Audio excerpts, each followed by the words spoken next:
All right, here we are, Seattle Sports Weekly. I am your host, Mazmira Mara Ire. And man, the change, it's not a change, but kind of how the weather's going, right? I don't talk about the weather. You know what it's like out here. So just reflecting on other things. Got my walk in today, which is good. I'm just kind of surprised. I tell you one thing, well, I'm surprised and I'm just irked. I don't know whether the Department of Transportation, and I mean the W, Washington Department of Transportation, or whether not SDOT, not City of Seattle. Everywhere I go, there's construction. It's ridiculous. And I also understand the roads. Y'all know that the roads are really not for us, they're for the military. That's where they were built. Yeah, I mean, yes, roads are for transportation, but at the end of the day, the roads were. I should figure out what bill that is, but back in the 50s, I mean, the roads were really built. United States roads were built to transport the military, and so that's really what they're for. And so, in that, the best time to go ahead and make transportation changes the roads is during the summer, right? We all know that during the summer, that is exactly when all the roads just when they go out and make changes to the roads. And man, but it's just it's not clear. There is no cohesiveness. It's not coordinated. So whether you're coming from Lake City, then you get say you're going north, you're going south, boom, you're hit with this traffic, right? Because 520 supposedly the light rail is supposed to help. What happened? It still clogs up when you're going down I-5 south. That's 520, not a chance. It's still clogged up. Now when you get past that, 520, you're going north. Oh, what do you mean? Now you're congested because people are getting off the Mercer Street exit. More congestion. All right, so you kind of get past that. Now you're going south in the convention center. That's all backed up as well because remember, there's what for 6 lanes supposedly. There's 4 going one way, 2 going the other, 2 going supposed to going to Bellevue, I-90, but then the other one's supposed to go through. But the people on the far left say, "Oh, I got to get to I-90. That means I got to cut through all these lanes." And you're like, "Man, what in the world is going on?" That's going south. Never mind coming back. That man, that is the worst. I don't get it. All right, so let me finish my south I-5 here. Man, so then you go to the right, right? You finally get off the West Seattle exit. I ain't getting off there, but that's fine. So you get off. Let's just say you make a turnaround and now you're coming back north. You're coming back north and it's just absolute gridlock. What do you mean it's gridlock? Yeah, it's gridlock because as you're coming down, people are trying to get to I-90 going the other way. All right. So, but on the far left, the carpool lane is already backed up because if you keep driving, again, going north, remember, only the carpool lane is open going north. So which means that if you're driving south, you're in absolute congestion. You can't get off um, the exit going up to like Seattle U and what have you. That you're already backed up. All right, I'm weathering that storm. Now I'm coming back up again, and guess what?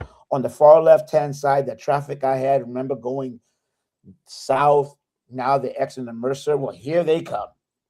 So now people come from the Mercer, Seattle Center, what have you, are now merging. Okay. So you got those 2 lanes and the 3 lanes I'm in, and I'm going up there, but it's already backed up because now people want to get to the 520 exit, and that's backed up. And you're already backed up because they've only got 2 lanes going by the Ship Canal Bridge. Wait, what? Yeah. So now you have people in the far left trying to merge with people with the 2 lanes, and they've cut off a lane. So now you got zipper merge. When people have no idea what zipper merge is, it's like you let somebody go, then you go. Never mind. I'm not even going to talk about the truckers and whatnot. All right. Fine. All right. You finally get, this is where it really hurts. I mean, it's painful. You finally get up there, and people from 520 are coming on the far right lane. You on the far left, you got people that are merging, and it's all 1 lane. Well, now it's 2 lanes, but then you got people getting off the U district exit. It's just ridiculous. So what would you do? Well, don't have them merge over here and go to 2 lanes. But no, we wouldn't want to coordinate any of that, right? But I had to let that out. Thank you for the therapy session. Much needed. I've been trying to lay off the horn, trying not to be passive aggressive. But man, bro, exactly. Good call. Can you let me just go in? So, yeah. Well, hey, look. So I'll skip my therapy traffic session, speak with you all. And then to even make things better, save money and time, we're going to talk Seahawks. A lot going on. Seahawks signed Dante Fowler, Cowboys. And we're going to have Corbin break that down. He of Emerald City Spectrum, break that down. And then we're also going to hear from Mike McDonald. And then we'll go right over the whole rookie minicamp. And tongue in cheek, I'm going to try to remember this every time. All right. One of the things I want to start having now is a nerdy moment with Corbin. I got to tell you, and I know he's waiting to get on, but you talk about a guy that does his research and his homework. We all do, right? There's certain things like I'm a process-driven type of, journalist, and that's the way I ask Mike McDonald. That's my thing. But Corbin used to be a coach, and he really gets in the nerdy. I mean, the left foot should be pointed that way when the guy is, the left tackle, his shoulder's going this way, and now he's leaning too much, and then he'll tell you about the college stat, what that means going on. And the guy's just a nerd. As much as I'm a soccer nerd, Corbin is an absolute football nerd, and you can learn quite a bit. Me and Ethan Reynolds were talking about Channel 13. We're talking about that the other day. The guy's a walking encyclopedia, and it's always good to have one of those guys, one of the true investigative football guys. And so with that, I'm just going to bring him on right now. Corbin Smith, Emerald City Spectrum. How are you, my brother? Nerding out, my friend. Nerding out. Man, thanks for taking a moment, because I know today's a busy day, and let's just go right to it. So you knew this was happening, but Dante Fowler, 1-year contract, first impressions. What's your thoughts? I think it's a really nice addition for the Seahawks, and I've felt that way since they had him in for a visit a couple weeks before the draft. And a lot of fans are wondering, well, why didn't we get this deal done now? Well, there's a couple reasons. One, you know how this goes, Maz. You get past the first couple ways of free agency. Teams are not rushing to sign guys at that point. And you also have the compensatory pick formula that plays into this as well. The Seahawks are projected to get the maximum 4 compensatory picks for next year. You didn't want to sign Fowler in mid-April and then suddenly lose one of those compensatory picks.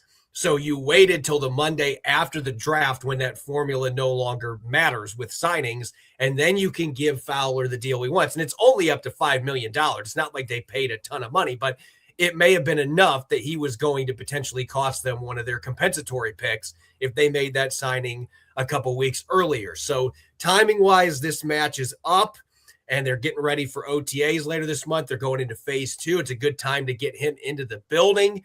And you've got the familiarity there with Adam Durde, who coached him in Dallas for 2 years. He was very productive in Dallas. He had a 6-sack season. The other season only had 4, but he had 40 pressures that year on quarterback. So he's been productive playing for Adam Durde. Had a 14% pass rush win rate in 2023, his second year with Durde. And oh, by the way, he played with DeMarcus Lawrence in both those seasons in Dallas. And those two, from my understanding, built a strong relationship during those couple years. So if Seattle was saying, hey, how do you feel about this, DeMarcus? He would have said, I'm all on board to add this guy and bring him onto under the mix. Now, Fowler is not going on 32 years old. He is not the top 5 pick that he was, 10 years ago. He's not that same talent. I don't think he's at the peak of his career anymore. However, he's only 2 years removed from having 10 sacks for the Washington Commanders when they made the NFC Championship game. So he still has plenty of juice. He had a better pass rush win rate than DeMarcus Lawrence, Boye Mafe, and Uchenna Nwosu last year. So you're looking at a guy that's got plenty of effectiveness as a pass rusher still. He is going to be that rotational guy that really allows you to replace Boye Mafe. And quite frankly, he had better production than Boye Mafe had last year. So you're bringing him in at that $5 million at most price point. That's a lot cheaper than what it would have cost to try to bring back Boye Mafe with what the Bengals paid him. So I think this is a win for both sides, both the player and the team. And it is a nice contingency plan for not picking an edge in the draft the way Seattle didn't pick one. What do you give me 2 traits about him? Is he quick off the ball? Okay, I know he's relentless, but give me a nerdish 2 things about him right now. Twitchy. That's the first thing I'd say. He's a very twitchy rusher, even at this stage of his career where he's now played 10 seasons. That is still kind of the trademark of his game. He's got plenty of bend around to the edge to get to the quarterback. He's got enough burst off the edge, maybe not as much as he used to have, but he's still an upfield speed rusher. He brings a lot of the same traits that Boye Mafe had that complemented the rest of this edge rushing group. And so they needed to get somebody like that to bring on board. And Fowler ultimately was the best fit scheme-wise. The fact he's got the familiarity with Durde and Lawrence, and he's wanted to be a Seahawk. He's made that very clear throughout this process. He waited this process out. It just seemed like it was the right fit for both sides. All right. Let's go to we'll do Mike Macdonald, what we do when we get on here. Mike Macdonald, kind of about 5 minutes here. Just overall what he thought of day 1, day 2 of the rookie minicamp. So Dima needs the video in the middle. Can we roll that one?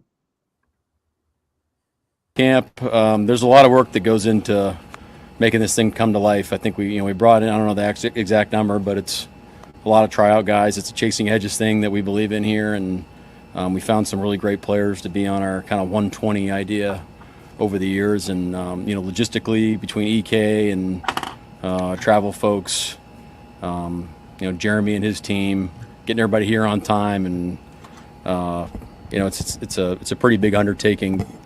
For some edges that we're trying to find. But so I appreciate those people. Coaches did a great job. We had great spirit.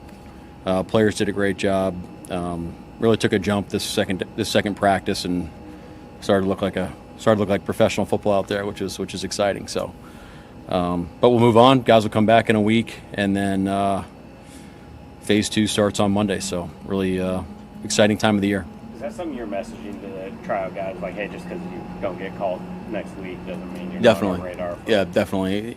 Everyone's on a different timeline, and so I think they understand that, and that's part of the messaging too. And we've had several guys that have come back, in camp, or even after camp or after the season. We've had a couple examples of that too. Jalen Gaines is the guy that comes to mind. That's with us now after not being with us at the end of the season. So. Just keep plugging away, try your best. Don't worry about the count and timing and all that, but trust the process. Looked like Jadarian caught quite a few passes out there the last couple of days.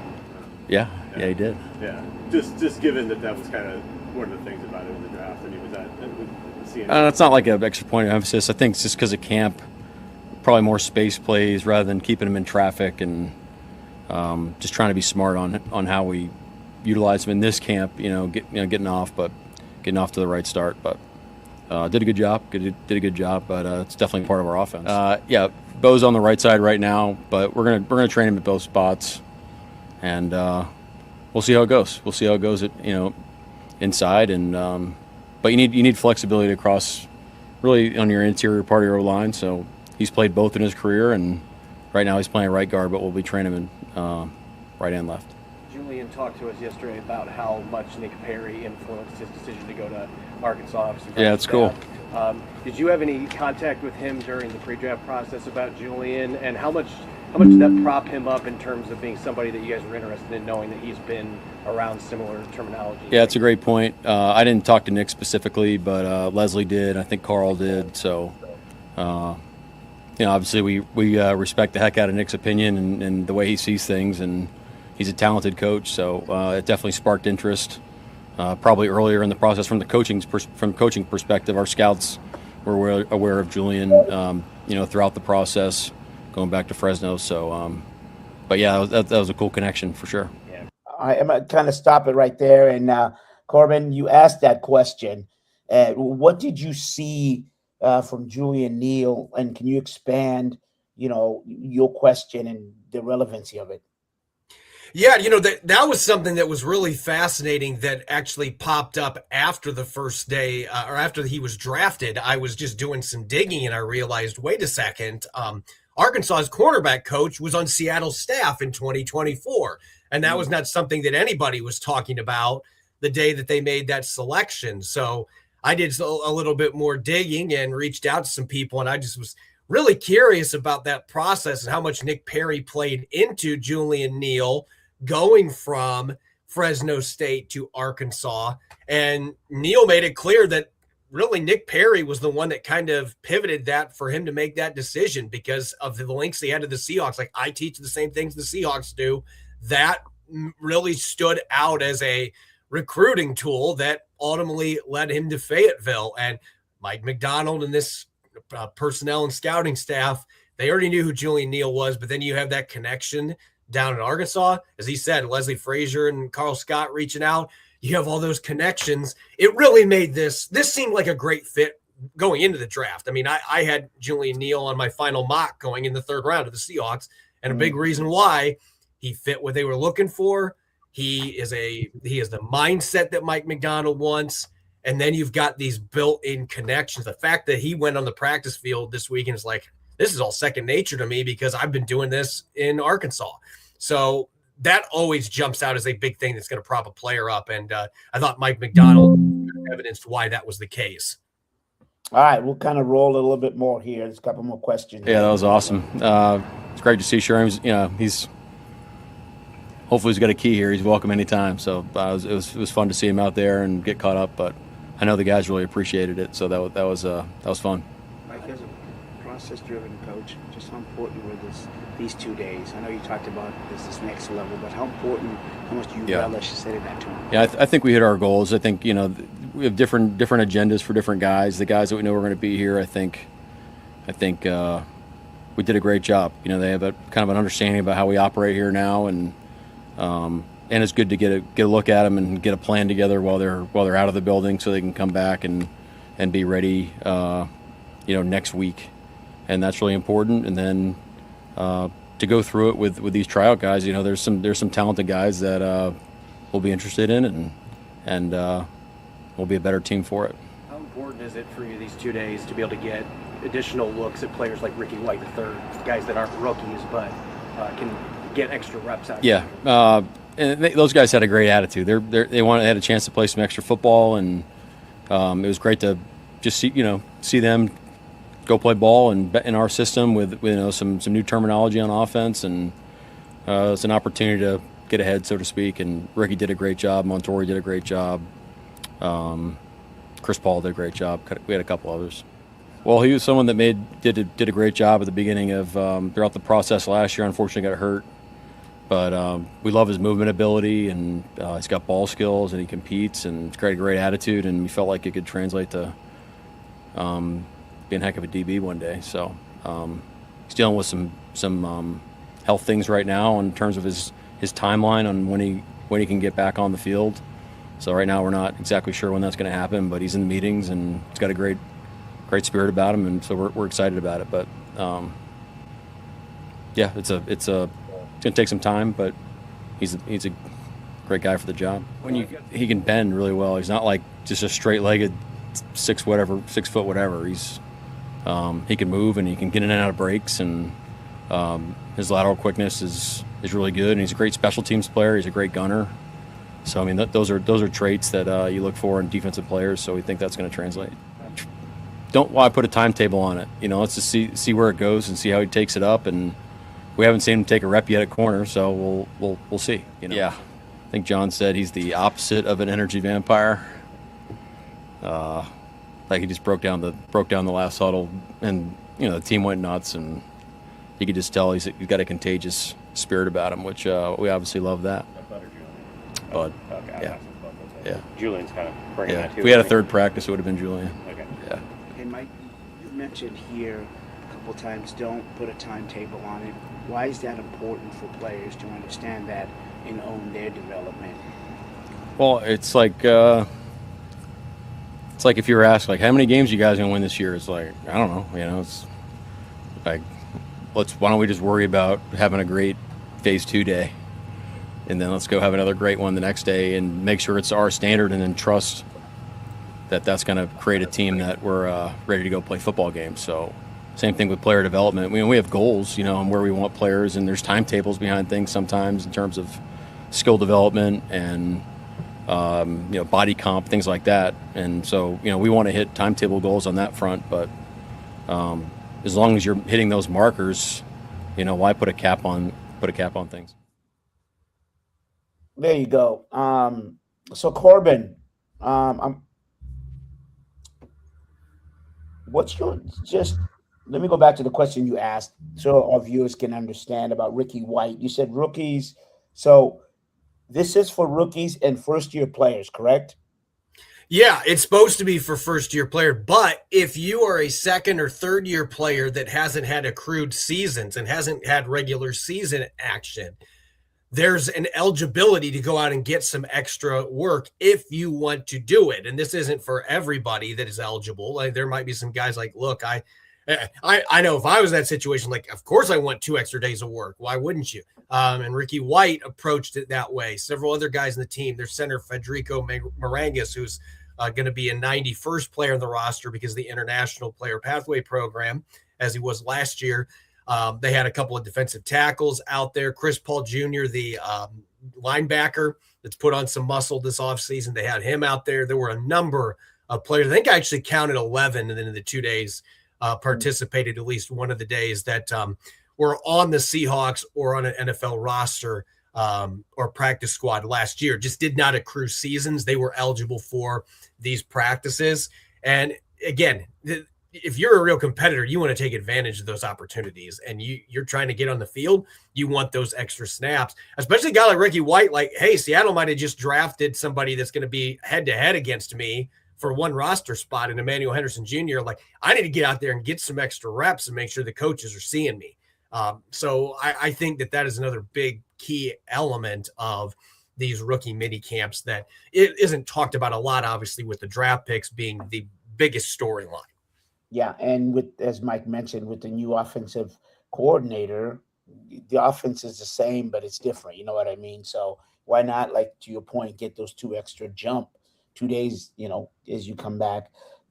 Overall observations, just overall, that in the 2 days you were there and you were grinding, but what did you see?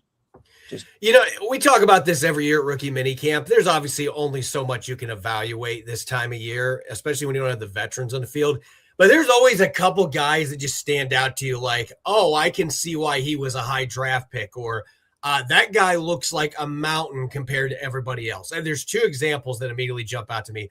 Jadarian Price, first off, you and I have joked about this, but I'm putting him in the Robert Turbin class for biceps and triceps. Like, that dude is yoked for a running back. He looks the part of a first-round guy.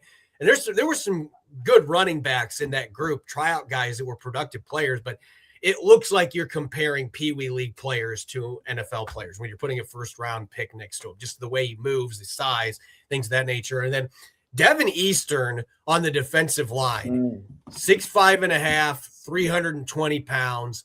That guy is, I could see why there were people at Minnesota that called him the vulture, because he's got those super long arms, and it's not a prototypical nose tackle build. Like, usually those guys are more like stocky built, and he's kind of that a little bit taller. I mean, he's a big dude, but he's tall. He's got long arms to use his levers. He's got the ability to penetrate gaps. He's just a different style nose tackle than the Seahawks have had for a while at that size. And so he was somebody that jumped out like a sore thumb out there compared to the other defensive linemen that they had in this camp. So I would say those two guys from the draft picks and getting to hear Julian Neal and Bud Clark yapping, they're already in the Devin Witherspoon class in that regard. That's going to be a lot of fun this summer once those three get together. For me, Marvin Jones Jr. is my surprise guy. I think he's going to make the team. I think he's going to push for some reps. Is there any couple? I know you mentioned these draft picks. Anybody else that kind of stood out to you, a surprise, or one you like keep your eye on that? There was a player I wanted to see. I wanted to watch Aiden Hubbard out of Northwestern, who was their other edge that they signed undrafted. But when I was going to stations trying to watch him on Saturday, he was in a helmet and stuff, but he wasn't participating in the drills. So he must have nicked himself up. He must have tweaked a muscle or something. It wasn't bad enough that he couldn't be out there, but he couldn't participate in the drills. So I can't speak to that. I did watch Marvin Jones Jr., and he is a draftable NFL athlete in terms of what he brings to the equation. He didn't have the production that you would expect for a guy that's got NFL bloodlines and has the athletic traits. They had the stacks and stuff just weren't there. But maybe that's a guy that Mike McDonald and his staff can peel back the layers in the onion a little bit and unleash somebody that's got a lot more productivity in the NFL. It could be a fascinating one. I think those two edges are the most intriguing players in their undrafted class. Just unfortunately didn't get to see much of Aiden Hubbard as I was hoping to during this, but did get to watch Marvin Jones Jr., and you can certainly see the athleticism and a well-built player for that position. All right. For our audience, we hear phase 2. So what's the next step here? Now that they're done, they're off for a week. And what are you expecting? I don't mean player performances, just from a structural perspective from the Seahawks. Yeah, and you see some pictures on the Seahawks website, and obviously we don't get access to any of the stuff that's going on right now, but this is when they can start to do some work with like groups, and they can start to, run some offense on air and things of that nature. So they aren't in helmets yet. That next step, this is kind of conditioning towards that, and then they'll get into helmets when OTAs start. And Mike McDonald moved that back a little bit this year just because of how late they played into the season. They don't have their first open one until May 26th. So it's going to be a little while till we get to see that. But right now it's, they're working on the timing with this new offense. The defense is getting some of these new pieces that are going to be merging in. And right now it's just getting a lot of group work in before they can start to do the offense versus defense stuff. That's going to start popping up when we get into OTAs. All right. He is Corbin Smith, Emerald City Spectrum. And appreciate you, brother. I know you're going to get out of here because you got a lot of, you know how you grind. You got stories to pump out. And obviously this, again, the Dante Fowler thing is interesting. And they brought somebody home who they wanted. So appreciate you, Corbin. And we'll talk to you soon, my brother. Sounds good, Maz. Take care. All right.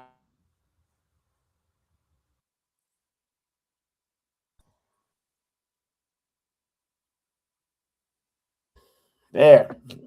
I can't talk to you if I mute myself. There you go. All right. I'm unmuted, and I will be remuted in just a mere second here because I got to be muted because we got to go to break. It is time for the break. Then we're going to come back and plenty more. But again, thank you to Coleman Smith, Emerald City Spectrum. And you can go on their website there, and they, he covers all. It's got good staff. Good staff. They cover the Mariners. They cover the Seahawks, obviously, the Storm, Sounders, all those things. So get out there to Emerald City Spectrum, but that's after the show or during the break and come on back. But right now, we're going to go on break. Seattle Sports Weekly. I'm Asvita Marire.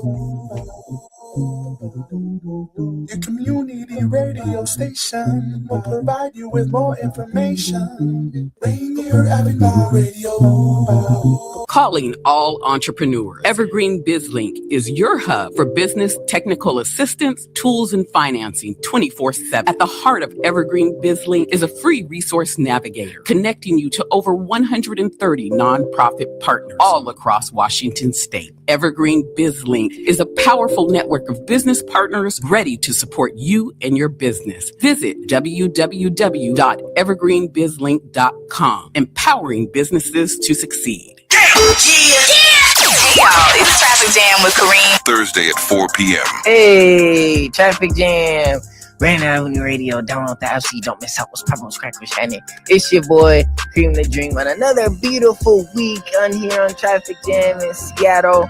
I hope you guys doing what you're supposed to do, being supposed to be. I got a good show for y'all. A lot to talk about. You know, Kareem the Dream, keep up with everything. Get your entertainment news with Kareem on the Traffic Jam, Thursday at 4 p.m. Women are not an homogenous group. We face discrimination differently depending on factors such as ethnicity, age, socioeconomic status, and more. Rainier Avenue Radio is proud to amplify women's voices. They are the experts of their own lives, initiating conversations within their community about challenges they face, the solutions they're working on, and the opportunities they see. Please join us this Sunday from 2 to 5 for Women's Voices on Air. We know our challenges. We are the experts of our lives. We are master multitaskers, prioritizing our family, friends, and our faith above our own needs. Our needs and voices are too often overlooked. Please join us this Sunday from 2 to 5 p.m. for Women's Voices on Air. We tell our stories in our own way. Buying a home isn't just a purchase, it's a legacy move. Maybe you're just starting your home ownership journey, or maybe you're a homeowner who's fallen behind on your mortgage, property taxes, or HOA dues. Wherever you are on your path, Washington Home Ownership Resource Center connects you to trusted guidance every step of the way. Vetted resources, trusted referrals, real support. If homeownership is your goal, or you're trying to protect the home you already have, don't face it alone. Visit homeownership-wa.org or call the Homeownership Hotline at 877-894-4663 today. The Washington Home Ownership Resource Center, educating and empowering future and current homeowners in Washington State. RainierAvenueRadio.world is your 24/7 digital media hub. Tune in at RainierAvenueRadio.world. Also find us on Facebook, Twitter, and TuneIn apps.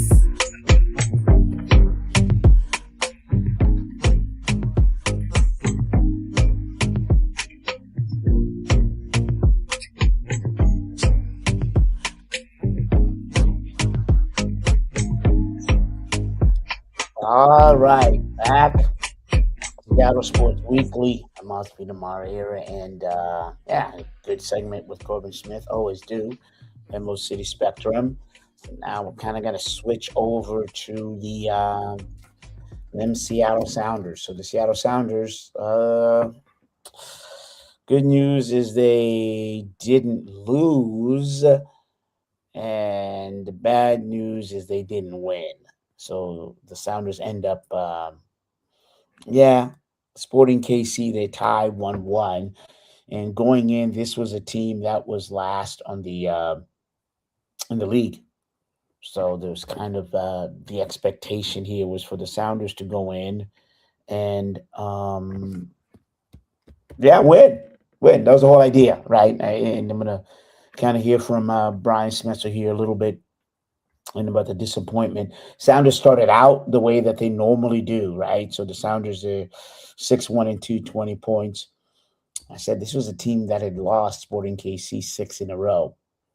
And so you score the first goal, you come back, and then you give up kind of a lazy goal. I mean, you score the first goal, and then you had a couple opportunities to go up 2-0. You score the first goal in the first 2 minutes, right? So you're in the front foot.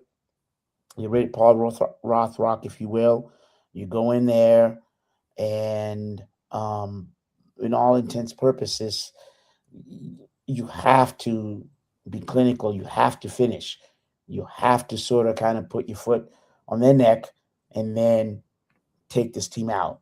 You hear it all the time in sports that the longer, you know, an inferior, the longer if you're the superior opponent, the longer you allow the inferior opponent to stay in the game, the better chance that they have. And as I said, the Sounders had a chance to go 2-0 here, and they didn't.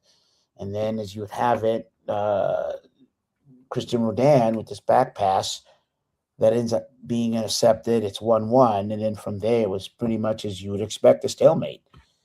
And as far as Smetzer, I mean, he started Andrew Thomas, Galani, Casarienzi, Alex Rodan, Nuhu, and Christian Rodan was the captain. So you had a strong lineup there. You had a strong team and Jordan Morris, I should finish out, Jesus Ferreira, and Paul Rothrock, and Danny Musovsky. So he's doing this thing where he's got Morris on the wing and Danny up top, and then Osazadero Di Rosario's coming in as a sub. But, I mean, you're just not getting it done about being creative and making a difference in terms of finishing up the opponents and closing up the opponents. So let's go and hear from Brian Smetzer just about after the game and what he falling apart would be the words I use, but it certainly gave them life. Starting the game, good, everything good. Our possession stats are going to be good, or whatever our expected goals are good, depending on what site you're on. So I wouldn't call it falling apart, but what I would say, Jeremiah, is just, not being clinical enough. We had a bunch of touches inside the 18-yard box, not being clinical enough, not being clever enough. Paul Rothrock has, given us a couple of penalties. Can he cut the ball back behind his standing leg, earn a penalty? It's hard to win on the road. I thought our best chance in the second half was Jordan in. He's got Musovsky. That's a decision he makes. He's either going to play Musovsky or shoot it, make sure it hits the target. Jesus forced Stefan Cleveland into a couple of good saves. I mean, again, I wouldn't say fall apart. I would just say that 2 drop points because, we just didn't have that quality in the final third. First, you didn't see them, and vision is the key. You cannot make a good decision unless you see the entire field. Never saw Jovic coming. Christian knows better. I'm holding him accountable. He's holding himself accountable in front of his teammates, but that can't happen. Well, I didn't kill them in the locker room after the game. I just stated the facts. The facts are is that we, dropped 2 points because of what we did, not the referee, not the opposition, but we can play at a higher standard. I always give them my reflection. I talked about statistics maybe before the game because my crack staff was giving me some, pretty impressive statistics of the run we're on and all that.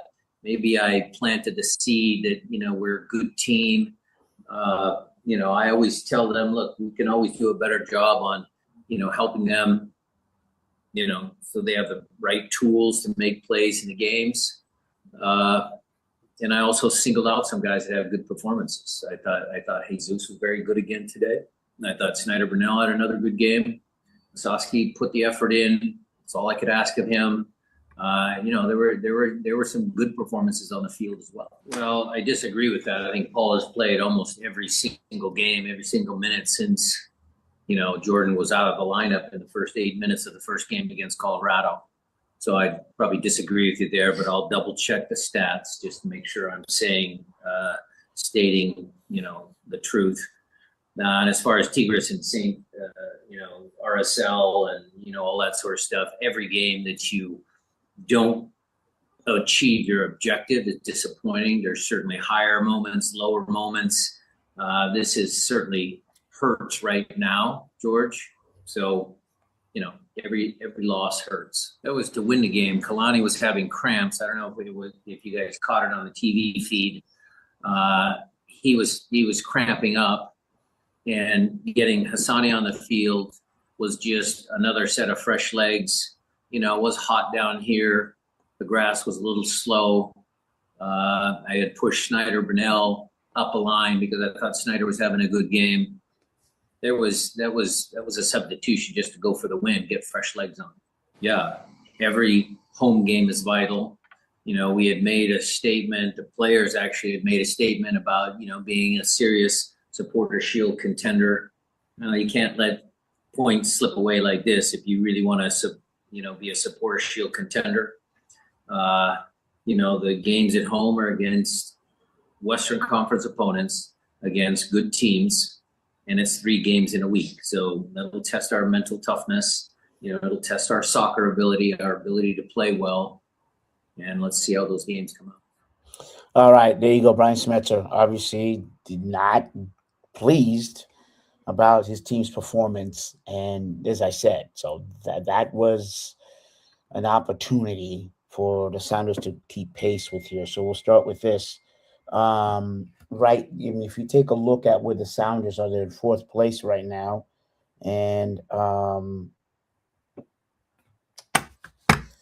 20 points. So LAFC is in 3rd place, 21, Vancouver 25 points, and then San Jose with 28 points. I think interesting, the Sounders actually have 5 goals scored against them.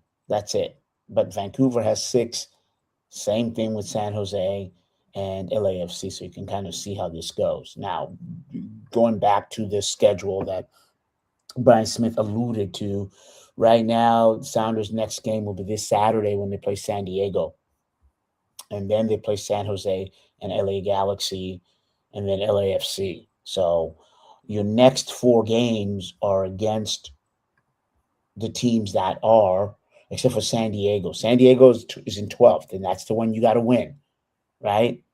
But then after that, as I said, you're playing San Jose, you're playing LAFC, and LA Galaxy, right? So though you've got to win those games, and good Lord. And then what happens is after that, after the May 24th game with LAFC, who, as you can see, is in 3rd place, then what happens is you are now, you take the break.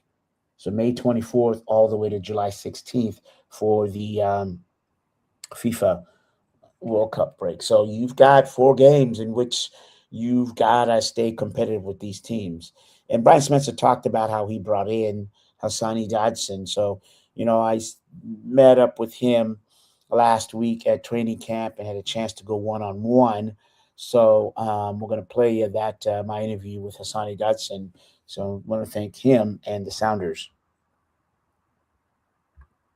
All right, so there we go. Hassani Dotson video coming up. There we go. And thanks for taking the time out.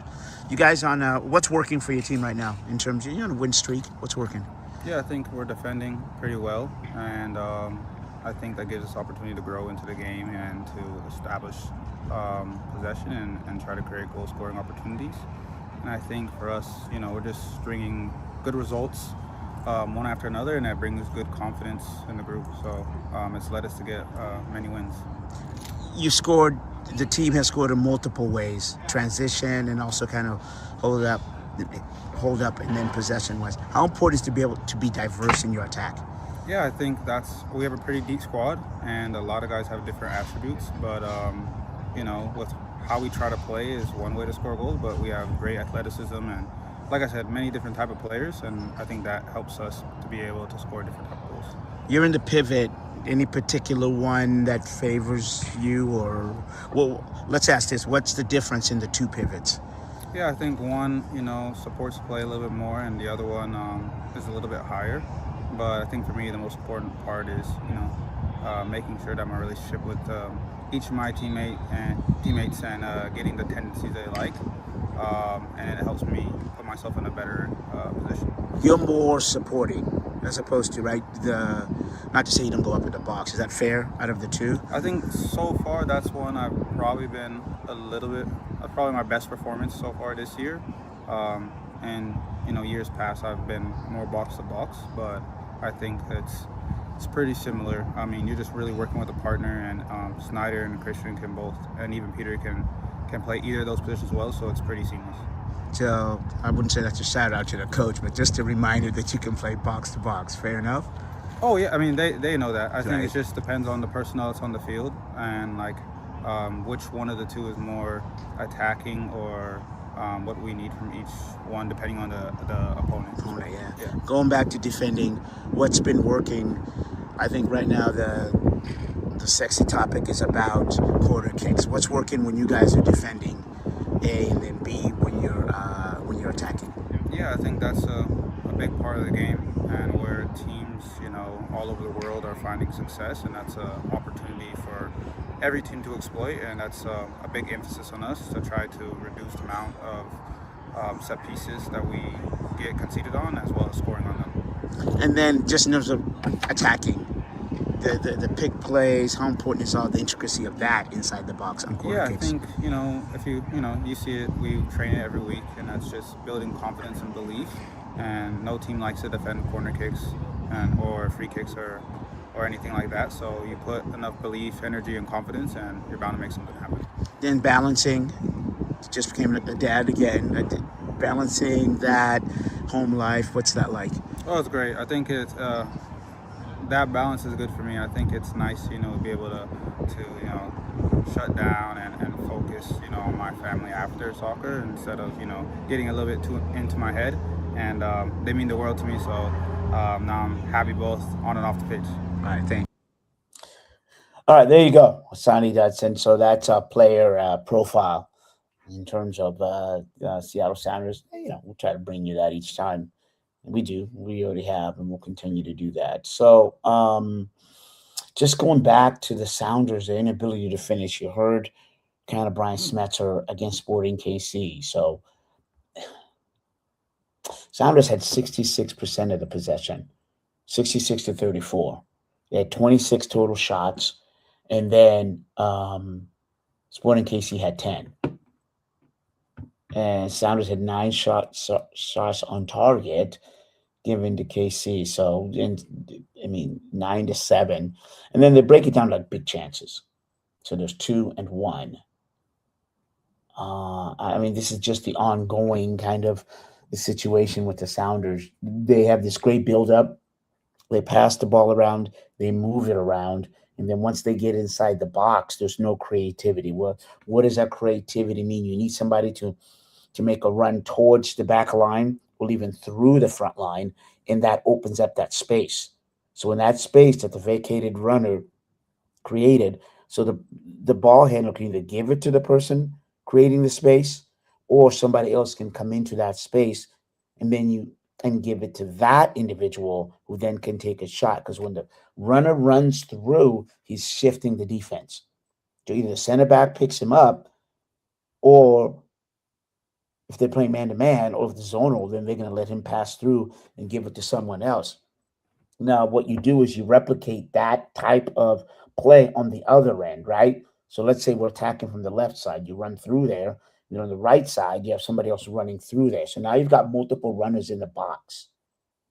And maybe somebody makes a run towards the box and then comes back. And so those are all kind of the creativity that's needed there. Or the guy just takes a dribble and takes a shot. But what's happening with the Sounders right now, there's stagnation. People are like, well, do you go? Do I go? Do I not? They're not playing freely. They're thinking too much. You've heard that term, and that's what's happening with the Sounders once they get inside the 18 there. So, but as I said, the Sounders it's all there for them to play. It's all there for them to play for. And, yeah. But that's you got to take care of business. You've got to take care of business, and what I mean by that is it starts this Saturday. You got to beat San Diego 7:30. You got to take care of business because they're one of those lowly teams. And then, as I mentioned before, San Jose top, LA Galaxy, LAFC. Ooh-wee. You want to play with the big boys? There's your good schedule right there. All right, so we kind of shift a little bit. And God forbid, guess what happens? The Seattle Mariners actually won a home game. Absolutely. The Seattle Mariners beat Atlanta Braves yesterday 4-1.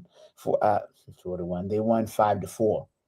And so it's a big win for them. That was after getting swept by the Kansas City Royals at home in those 3 games. I think the big news, big deal about what yesterday's win for the Mariners, who again will play the Braves, who are one of the top teams. Go figure. Braves were 25-10 coming in. Mariners are 17-19. They were 16-19. But the Braves get that home run in the first, and then they get 3 home runs. The first one was by Drake Baldwin off Logan Gilbert, who ended up getting the win. But Gilbert gave up 4 home runs. 3, the one in the top of the first, and then 3 in the top of the 6th. So now you're starting to go, oh boy, here we go. But something happened that hasn't happened all year, right? I mean, the Mariners, actually, they got 3 home runs in the bottom of the 6th. And unlike the Braves, the Mariners, 3 runs ended up giving them 5 runs. So J.P. Crawford, 3-run homer. And that was his 6th home run of the season. The last one was April 18th against Texas. In the go-ahead 2nd-run homer in the 6th, it was the 6th home run of the season, I should say. Marks his 2nd go-ahead home run. And then also Luke Raley hit a 3-run homer in the 6th for so that's Luke Raley. And that was Luke Raley's 6th 6th home run. What was really, I think, the positive sign here was that Raley and Crawford each homered, but in the 6th. But it's the first time the Mariners have had multiple home runs in a single inning this season. And the 5 runs tied the most runs they have scored in a single inning this season. So you're starting to get some of your hitters here. Josh Naylor went 2 for 4 with a double. Randy Arozarena singled in the 2nd inning also. We got a 2nd stolen base, which is his 8th currently, which is 6th in the American League. So what you're trying to see now is the Mariners are starting to, to get activity on the base path. I think it was real critical that they did get the home run. They did get those back-to-back home runs. And so remember that the Mariners are supposed to be a hitting team. That is a power hitting team. And so to do that, they have to get runners on base, because that way when they do get runners on base, then they can make a difference. And after everything is all said and done, if you take a look at it, the Mariners just 2 games behind the Athletics, with them and the Texas Rangers. So as much as they're kind of meandering, putting around, and not really able to, to get off to that start everybody wanted them to, you're going to win the home run in the first. I mean, the home run, you're going to hit a home run, you're going to win the World Series in the first month. Well, that doesn't really happen. The season is ebbs and flows, and that's what you're seeing with the Mariners right now. They're starting to pick up, and they've got some injuries. Kyle Raleigh, missed his 3rd game, and he's got soreness in his side, which really, if you're going to take a guess, that's an oblique muscle. That's what that is. And so that's what you're starting to take a look at there in terms of when will he be back. Big issue there, right? Because the Mariners, as much as they're starting to move forward, they're also starting to get the injuries are starting to pile up. And so that's something that the Mariners have to be really, you're hoping that, they can overcome this, but the injuries are a concern right now. All right, so they play again today, and if you can get out there, do that. And then also, I'm just trying to find out. Let me take a look at exactly. So, Raleigh is day to day. Victor Robles, right, pectoral muscle. He's been on a 10-day disabled list. And then Will Wilson, Matt Brash is probably the one. They hope to get him back. So again, you've got some injuries that are going there. And then I would lastly, before I go, catch the Seattle Storm. They open up season opener this Friday, and they will take on Golden State, 7 p.m. The latest news is the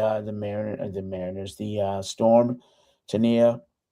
They released her, the rookie from Notre Dame. I thought she was going to be